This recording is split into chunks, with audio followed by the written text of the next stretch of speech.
Empezamos con la clase número 8, Apocalipsis capítulo 2, versículo del 12, a ver si podemos llegar hasta el 28. El título que he nombrado hoy, vamos a ver dos iglesias, la de Pérgamo y la de Tiatira. El título que le he dado es La fe no puede ser comprometida. Y este tema de la falsedad, o cuando la verdad es comprometida, y el tema de la inmoralidad, que puede suscitar en la iglesia y en aplicación a la vida personal del creyente. Vamos a ver entonces esta advertencia que le da. Recuerden que el libro de Apocalipsis es una carta escrita a estas 7 iglesias donde el que da la visión viene de Dios Padre y es nuestro Señor Jesucristo, el soberano de la tierra, el que tiene dominio de todos los imperios, revelándole a Juan lo que pronto debe de suceder y lo que va a suceder en un futuro. Y empezamos a estudiar sobre estas 7 iglesias. El número 7 ya hemos dicho que es simbólico porque no solamente se restringe el mensaje a estas 7 iglesias, pero es para todas las iglesias en todos los tiempos, para la iglesia de Cristo. Vimos la iglesia de Éfeso, que era la iglesia que servía sin amor. Y hemos visto la iglesia de Esmirna, que es la iglesia pura y sufriente. Y en cada una de estas iglesias vemos que hay promesas para los que vencen, para los que perseveran en la fe de nuestro Señor Jesucristo.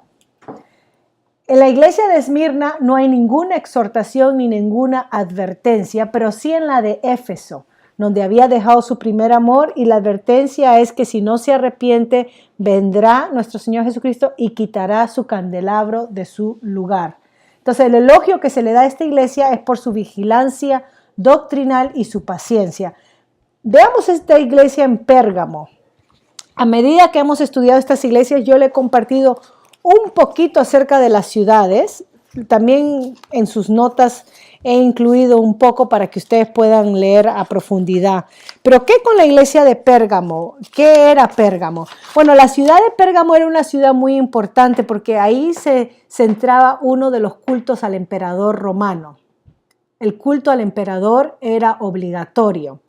A través de la historia de Roma había ciertos emperadores que no les interesaba el culto a la persona, pero había otros que sí lo imponían, que sean admirados y adorados como dioses. Uno de ellos fue Domiciano, el emperador casi al final del primer siglo, y aquellos que dan por la fecha del Apocalipsis al final del primer siglo dicen que fue escrito durante este emperador Domiciano, porque cuando uno ve los escritos y los relatos, vemos que él empezó a perseguir a aquellos que no le rendían tributo, adoración. Y acá es donde el creyente tenía que tomar la decisión o adorar al César o no adorar al César y sufrir la espada. Yo les comenté que hay 2 emperadores, lo más seguro, donde el libro del Apocalipsis fue escrito, ya sea Nerón o ya sea Domiciano. Y el libro nos da como ciertos indicios, ciertas pautas, pero no estamos en exactitud cuáles, porque hay partes donde podríamos decir, bueno, cuando estudiemos el 666 y el número que se traducía por las señales en el alfabeto, eso da con Nerón. Pero cuando vemos Nerón era un malo, un psicópata, uno que le echó la culpa a los cristianos cuando decidió quemar Roma. Él decidió quemar Roma porque quería expandir su palacio y no tenía una mejor excusa para brindarle al consulado o al gobierno cómo ampliar mi palacio más que quemar la ciudad, buscar un chivo expiatorio. Uy, acá hay un grupo en que le puedo echar la culpa. Los cristianos, total, nadie les gusta a los cristianos porque son ateos, o sea, no creían en el panteón de dioses. Echarle la culpa a los cristianos y así agrandar sus dominios. Puede ser que sí, puede ser que parte esté visitando esa historia, pero también vemos acá que este culto al emperador se dio durante el tiempo de Domiciano, que era al final del 89 al 96. Y acá esta ciudad de Pérgamo era una ciudad importante porque uno de los emperadores le regaló la biblioteca Julio César a Cleopatra, que estaba que estaba en Pérgamo. En Pérgamo viene donde viene la palabra pergamino, donde se escribieron muchos de los libros después, viene de esta ciudad, porque Alejandría era la librería más grande del mundo antiguo, que estaba en África, Alejandría, fue quemada la librería. Y Pérgamo pasó a pasar como una segunda sede de la librería del mundo antiguo. Así que fue una ciudad muy renombrada. También había culto al dios Zeus. Todo esto yo lo puse en sus notas anteriores, solamente estoy visitando la ciudad. Culto al dios Zeus. Y vamos a ver entonces qué es lo que los creyentes se le anuncia a esta ciudad. Versículo 12 al 17. Dice así, yo tengo la versión nueva internacional. Escribe al ángel de la iglesia de Pérgamo. Esto dice el que tiene la aguda espada de 2 filos. Sé dónde vives, allí donde Satanás tiene su trono. Sin embargo, sigues fiel a mi nombre. No renegaste de tu fe en mí, ni siquiera en los días en que Antipas, mi testigo fiel, sufrió la muerte en esa ciudad donde vive Satanás. No obstante, tengo unas cuantas cosas en tu contra, que toleras ahí a los que se aferran a la doctrina de Balaam, el que enseñó a Balac a poner tropiezos a los israelitas, incitándoles a comer alimentos sacrificados a los ídolos y a cometer inmoralidades sexuales. Toleras asimismo a los que sostienen la doctrina de los nicolaitas. Por lo tanto, arrepiéntete. De otra manera, iré pronto a ti para pelear contra ellos con la espada que sale de mi boca. El que tenga oídos, que oiga lo que el Espíritu dice a las iglesias. Al que salga vencedor, le daré del maná escondido, y le daré también una piedrecita blanca en la que está escrito un nombre nuevo que solo conoce el que lo recibe. Entonces, la iglesia que tolera la falsedad. Miren cómo se describe nuestro Señor Jesucristo como aquel que tiene la aguda espada de 2 filos. Ya hemos visto en la introducción del Apocalipsis cuando se presenta a nuestro Señor Jesucristo como el Rey soberano de la historia de la creación, que de su boca salía una espada aguda de 2 filos y es un símbolo para hablar del poder de su palabra. Hebreos habla sobre el poder de la palabra de Dios, que es como una espada de 2 filos que penetra lo más profundo del ser y discierne los pensamientos. Acá vemos nuestro Señor Jesucristo diciendo que Él tiene poder en su palabra. Nosotros, porque tenemos la palabra de Dios ya escrita, ya transmitida como una revelación escrita, podemos ver que la verdad de Dios es la que va a ser la que nos va a ayudar, el filtro, la luz, a poder entender aquello que es falso. La verdad de Dios es lo que filtra la falsedad. La verdad de Dios es lo que alumbra lo que no va, lo que es oscuro, lo que es incorrecto, lo que está en contra de Dios. Es por eso que al introducirse acá nuestro Señor Jesucristo, al hacerse referencia a Él como el Cristo glorificado, dice que Él tiene la verdad que sale de su persona, de su boca, ¿no? Es una simbología. Esta misma metáfora sale de Dios en Isaías 11:4, cuando se refiere al Mesías, que va a enseñar la verdad de Dios, que de su boca saldrá lo que es verdad. ¿Okay? Conoce donde moras, donde vive permanentemente, y acá está la presión diaria del creyente ante el gobierno local, el adaptarse, nos adaptamos a la cultura, nos adaptamos a la sociedad está pidiendo que todos tomemos parte de esto, en este caso la adoración al emperador, pero esto va en contra de lo que la palabra de Dios dice, que solamente a Dios adorarás y servirás, no hay otro, solamente un Dios. ¿Qué hacemos? Y regresamos al tema de lo que pasó Daniel en Babilonia con sus amigos. Recuerden que cuando él llega a Babilonia y es pasado por este endoctrinamiento y lavado de cerebro, porque por 3 años todos estos príncipes ilustres de Israel pasaron para ser enseñados en todas las artes, magias, tecnología, educación babilónica, hasta le cambiaron los nombres, la identidad, todo. Y Daniel desde un principio propuso no contaminarse, o sea, no adaptarse adaptarse a lo que la sociedad de su tiempo le ofrecía, sino adorar a Dios en lo interno y en lo externo, hasta el punto que en lo que él comía se restringía, mantuvo la dieta que mantienen los judíos, ¿no? Los hebreos de Levíticos, mantuvo esa dieta que señalaba que era una persona aparte para Dios, que era parte del pueblo de Dios. ¿Qué pasa? Cuando Nabucodonosor pide que se haga una estatua, se erija una estatua y le rinda a todo el mundo culto a la estatua de él, al son de la trompeta. Todo el mundo doblaba rodillas, menos los amigos de Daniel que estaban ahí presentes, porque ellos habían propuesto no adorar a nadie sino al Dios verdadero. ¿Y qué les costó? La vida. La vida les costó el tirarlos a ese horno de fuego 7 veces calentado por no adorar a la estatua que se había erigido. ¿Qué vamos a hacer nosotros? Vivimos en un gobierno libre, por decirlo así, entre comillas, pero hay muchos creyentes en otras partes del mundo donde han experimentado o experimentan persecución por su fe. Y le dicen, o reniegas tu fe, o niegas tu fe, o afronta las consecuencias. La otra vez estuve escuchando el testimonio de una hermana que vivió en los años 40, la persecución que pasó en Colombia por ser cristiana. Yo no sabía esto, parte de la historia colombiana.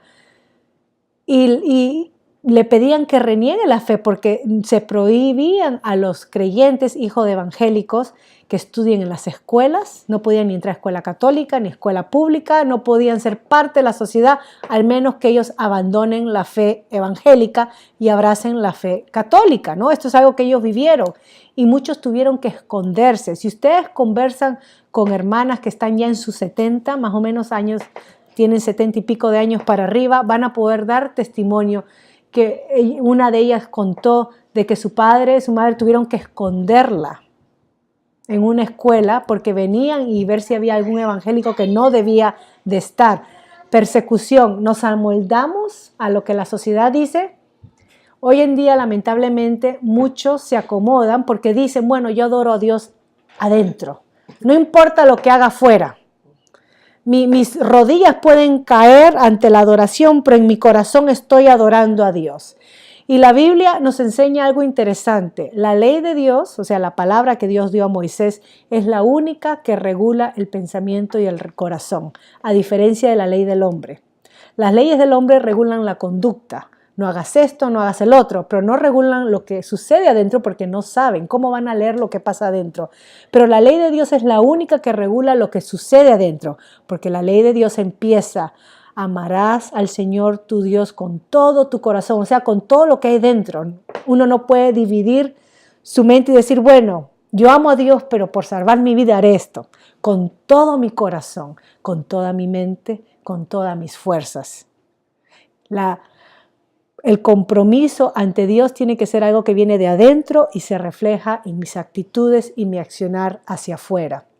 Y acá entonces Jesucristo le está diciendo a esta iglesia que en el lugar donde vive no es un lugar fácil para ellos porque ahí tienen el mismo trono de Satanás.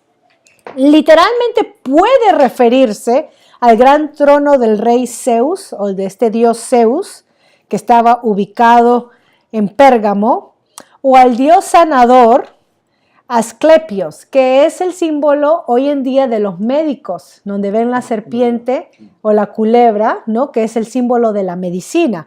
Pero ese es el dios sanador Asclepios, que el símbolo era una serpiente. Interesante. Entonces, ¿a cuál se refería? Era la influencia satánica o la influencia en contra de que el mensaje de Dios tenga cabida en la sociedad. Una sociedad que no daba la bienvenida ni era agradable al mensaje del Evangelio y por eso los creyentes eran confrontados. Ahora, ¿cómo los creyentes eran confrontados? Muchas de las actividades sociales eran excluidos. Y vamos a ver a medida que entramos en este tema, para participar de actividades, no sé, en nuestros países, nosotros en Latinoamérica, por ejemplo, en el país donde yo vengo, uno tiende a colocarse a qué tipo de clase uno pertenece, ¿no? Dependiendo de las fiestas de la sociedad. Si hay una fiesta donde todos los gobernantes van, o los magistrados van, o los jueces van, de alta sociedad, ¿no? Esa es gente de alta sociedad. Los creyentes en Roma, que tenían plata, porque habían muchos de gente de dinero y de nombre que habían aceptado a Jesucristo cuando uno lee el libro de los Hechos, eran excluidos de estas fiestas de alta sociedad donde tenían que participar por ser jueces, mandatarios, gobernadores, pero eran excluidos porque no rendían tributo al César, porque parte de participar en las fiestas era el banquete o el festejo o por decirlo así nosotros, ir al buffet y comer, y parte de la comelata eran las orgías y la actividad sexual desenfrenada, porque eso era el culto a la fertilidad y todo lo que venía con el paganismo. Entonces ahora somos creyentes, ¿qué hacemos? Se nos invita a participar, pero al mismo tiempo tenemos que negar nuestra fe o pretender que nuestra fe es dentro para practicarla privadamente. Total, en la sociedad podemos ser parte y pasamos desapercibidos. ¿Qué hacemos? Y acá Jesucristo dice que hay algunos que no han negado su nombre, retienen su nombre, o sea, habían dicho no participamos. Y esta es la pregunta que nos hacemos hoy en día a nosotros. Cuando la sociedad, amistades, familia, la cultura nos invite a participar de algo que va en contra de la verdad de Dios, ¿qué hacemos? ¿Participamos por agradar y pasarla bien? ¿Para que nos acepten y vean que no somos raros? ¿O nos mantenemos firmes y decimos, no voy a negar a mi Señor, yo no puedo participar porque va en contra de la misma palabra de Dios que Él ha decretado? ¿Qué hacemos? Por eso le costó la vida a Antipas. No sabemos quién es este Antipas, pero nuestro Señor Jesucristo dice, mi testigo, mi mártir, el que fue fiel hasta la muerte. Le costó la vida a este hombre el decir no me comprometo. Y no sabemos por qué murió, qué sucedió, no sabemos, solamente queda reconocido. ¿Saben que nuestros sufrimientos, Dios sabe por lo que pasamos y lo que nos cuesta vivir nuestro cristianismo?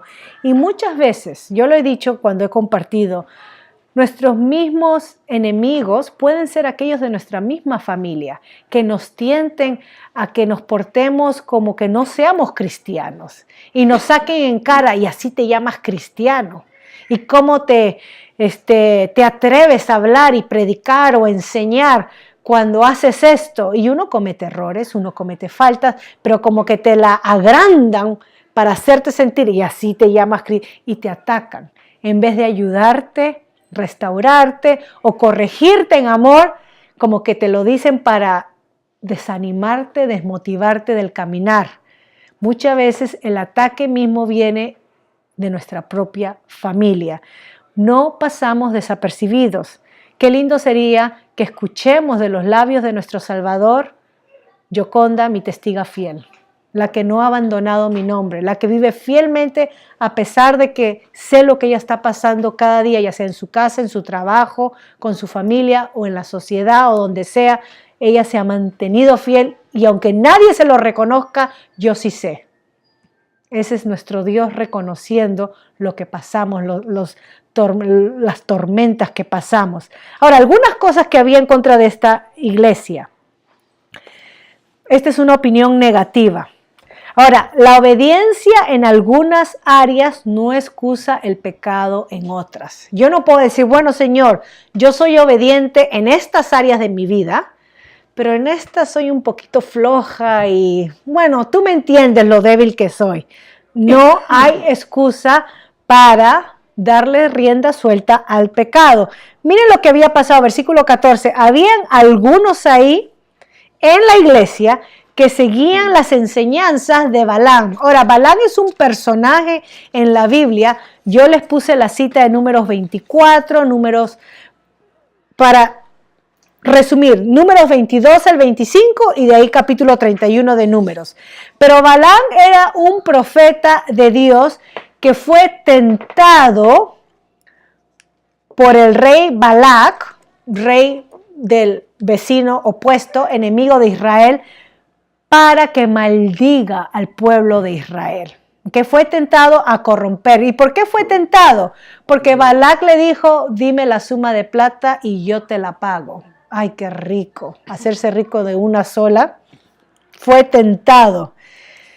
Y vemos a través de la historia, usando esta figura de Balaam, que en la iglesia hay algunos que por amor al dinero son tentados en vender la doctrina de Dios por enseñar falsa doctrina. Es que nos apela más cuando la gente ofrenda y diezma más. Y si nos damos cuenta que cierto tipo de enseñanza, como yo hablarles del positivismo y hacerle una terapia psicológica a la gente desde el púlpito, veo que no vienen 5, pero vienen 100 a la iglesia.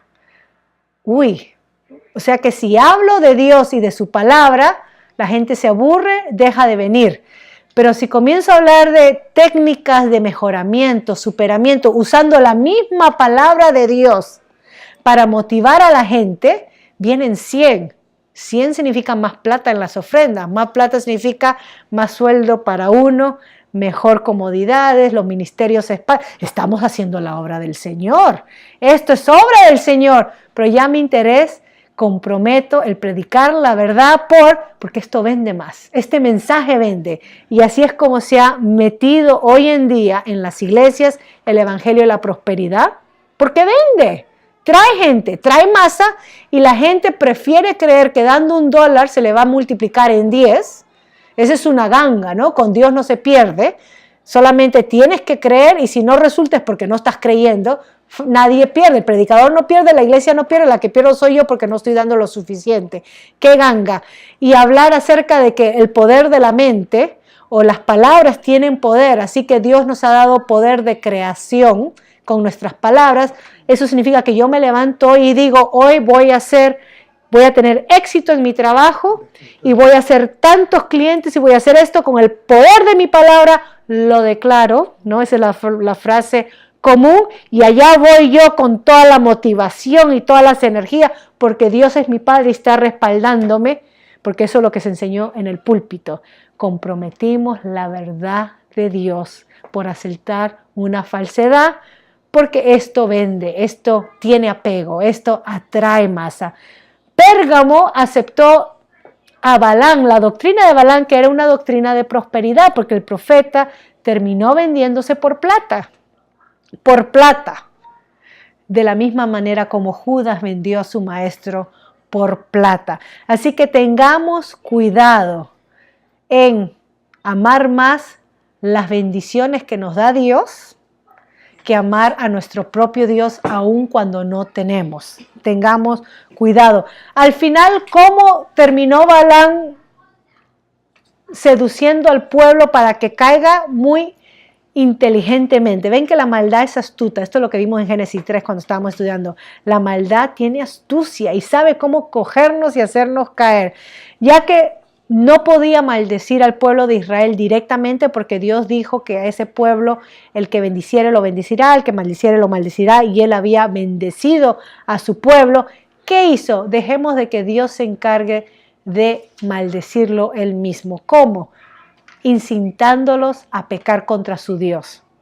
Si hacemos que Israel caiga en pecado, entonces Dios va a tener que castigarlos y obtendremos lo que tanto este rey quiere pagar: eliminar a Israel, castigar a Israel. Y eso es lo que sucede. ¿Qué usó para incitar a Israel a caer al pecado? Mujeres. Mujeres que incitaron a la práctica de la idolatría, que los estimule a pecar adorando a dioses ajenos. Sexualidad, idolatría van de la mano.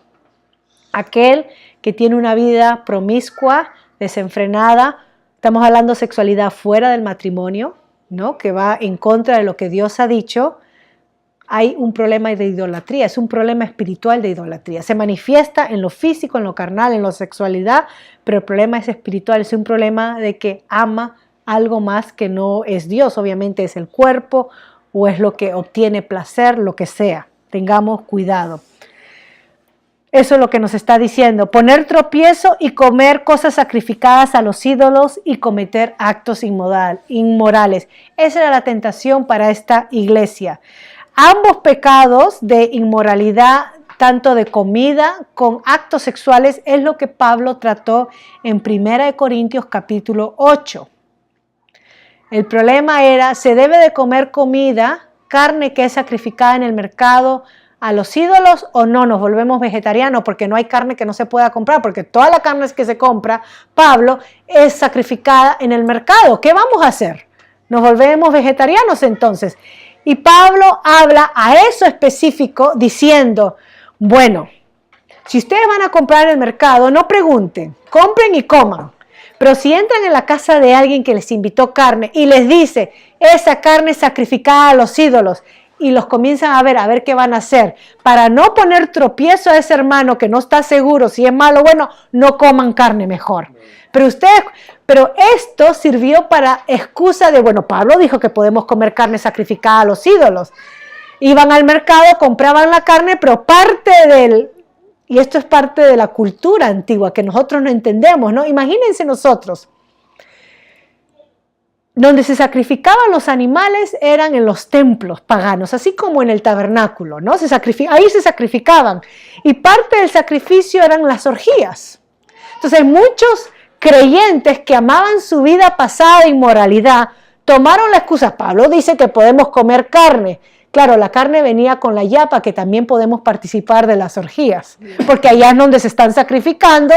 Y bueno, en mi corazón yo amo a Dios y soy de Jesús, pero sigamos en nuestras prácticas. Entonces Pablo dice, un momentito, por eso que habla del yugo desigual en el capítulo 6, en la misma carta de Corintios. ¿No saben ustedes que si se unen con una ramera, con una que está sirviendo en el templo de prostituta, ustedes son uno con ella y Dios... Nadie puede destruir el templo de Dios? Ustedes son templo de Dios. Y si ustedes destruyen su cuerpo en prácticas inmorales, Dios va a destruir ese cuerpo. Con Dios no podemos jugar. Así que no me vengan, porque ven cómo somos nosotros. Pablo dice que podemos comer sin preguntar. Pero si podemos comer, también podemos practicar de... Y así somos los seres humanos. Buscamos excusa para pecar. Y acá...